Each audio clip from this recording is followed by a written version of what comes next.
আসসালামু আলাইকুম। আশা করছি সবাই ভালো আছেন। আলহামদুলিল্লাহ আমরাও ভালো আছি।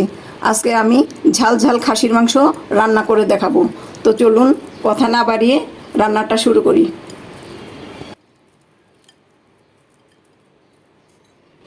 খাসির মাংস রান্না করার জন্য আমি এই যে এখানে 1 কেজি খাসির মাংস নিয়েছি। এখানে হাড় চর্বি সবই আছে। তো আমি এটাকে সুন্দর করে বেছে ধুয়ে নিয়েছি। এখন খাসির মাংসর যে এক্সট্রা একটা গন্ধ থাকে সেটাকে দূর করার জন্য আমি এখানে একটু এই যে 2 চামচ পরিমাণ লেবুর রস দিয়ে দিলাম। আর হচ্ছে এই যে 1 চামচ পরিমাণ লবণ দিয়ে দিলাম। এখন আমি এটাকে সুন্দর করে মাখিয়ে 10 মিনিটের জন্য রেখে আবার ভালোভাবে ধুয়ে নিব।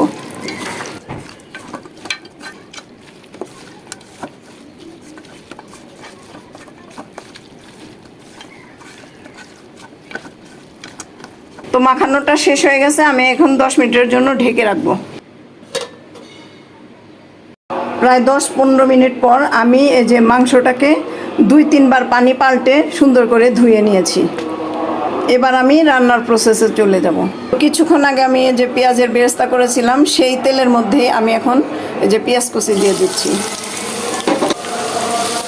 পেঁয়াজ কুচিটা একটু হালকা নরম হয়ে গেলে আমি বাকি মশলাগুলো দিয়ে দিব। তো এটা একটু নরম হোক। তো এ পর্যায়ে পেঁয়াজটা একটু নরম হয়ে গেছে। আমি এখন প্রথমে যে গোটা গরম মশলা এখানে আছে তেজপাতা 2টি, আর হচ্ছে দারুচিনি, লবঙ্গ, গোলমরিচ আর ওই যে কয়েকটা এলাচি আমি থেতো করে দিয়েছি, ছোট এলাচ। তো এগুলো সামান্য একটু ভেজে নিব। এখন দিয়ে দিচ্ছি আমি হচ্ছে রসুন বাটা। খাসির মাংস তো এই জন্য আমি 1.5 চামচ দিব। আদা বাটা দিচ্ছি, এটাও 1.5 চামচ দিব। রাঁধুনি সস বাটা এটা দিব 1/2 চামচ। জিরা বাটা আমি একদম ভরে 1 চামচ দিলাম। একটু পানি দিয়ে নিচ্ছি।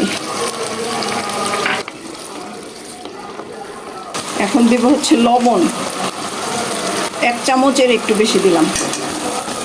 দিচ্ছি ধনিয়া গুঁড়া 1.5 চামচ। লাল মরিচের গুঁড়া দিচ্ছি 1 চামচ, 1.5 চামচই দিচ্ছি। মোটামুটি 1.5 চামচ করেই লাগবে সব কিছু। হলুদের গুঁড়া দিয়ে দিচ্ছি 1 চামচ আর 1/2 চামচ, 1.5 চামচ। এবার আমি মশলাটাকে সুন্দর করে কষিয়ে নিব। মশলা যত সুন্দর ভালো কষানো হবে তত মাংসটা খেতে মজা লাগবে।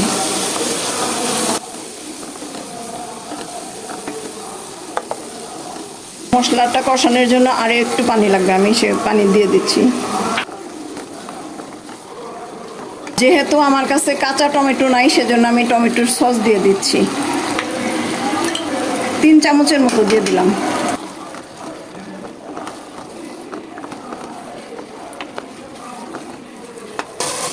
তো এই যে আমার মাংসর মশলাটা কষানো হয়ে গেছে, তেলটা উপর দিয়ে ভেসে উঠেছে।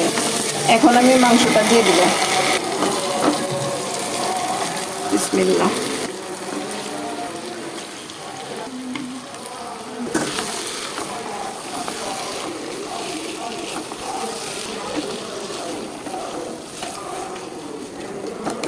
তো আমি এবার চুলার আঁচটা কমিয়ে ঢেকে দিব।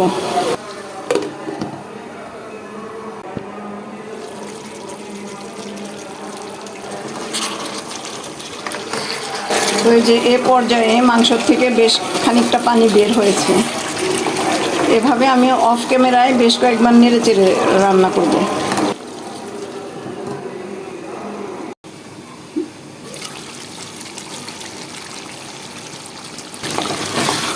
এই যে পর্যায়ে আরও দেখলাম যে বেশ খানিকটা পানি উঠেছে, কিন্তু এই পানিতে কষানো হবে না।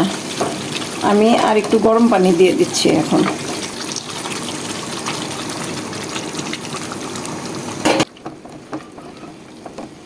এই পানিটায় মাংসটা সিদ্ধ হয়ে গেলে পরে আমি ঝোলের জন্য আর একটু গরম পানি দিব। এখন আমি 10-15 মিনিটের জন্য ঢেকে দিচ্ছি।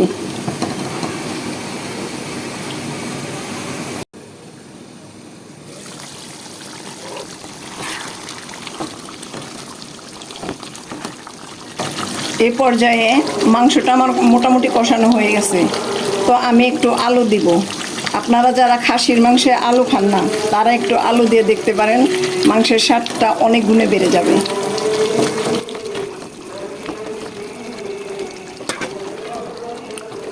আমি আবারও বেশ কিছুক্ষণের জন্য ঢেকে দিব।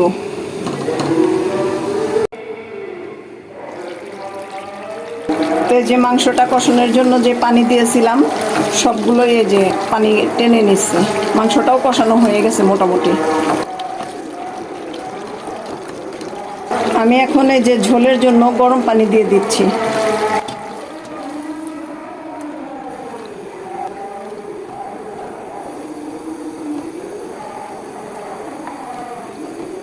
আমি এই মাংসটাকে একবারে ভুনা ভুনা করব না, একটু ঝোল ঝোল রাখবো। এই পর্যায়ে আমি কয়েকটা কাঁচামরিচের ফালি দিয়ে দিচ্ছি।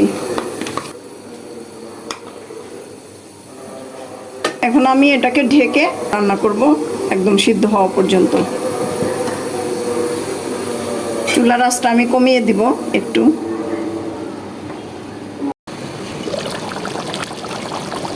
তো এই যে মাংস রান্নাটা হয়ে গেছে।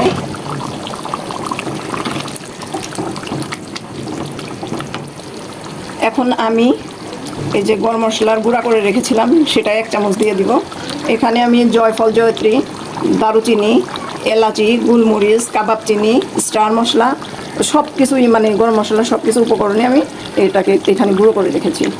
তো এটাই একটু দিয়ে দিলাম, 1 চামচের মতো দিলাম।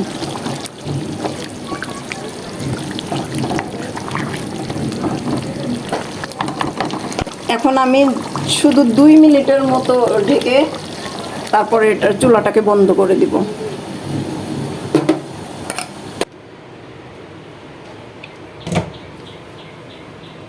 তো এই যে এখন আমি আপনাদেরকে বেড়ে দেখাচ্ছি।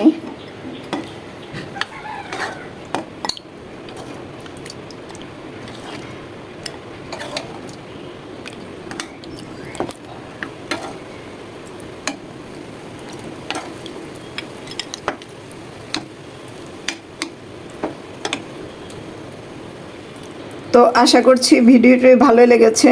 ভিডিওটি ভালো লাগলে অবশ্যই লাইক এবং কমেন্ট আর সাবস্ক্রাইব করে পাশে থাকবেন। ধন্যবাদ।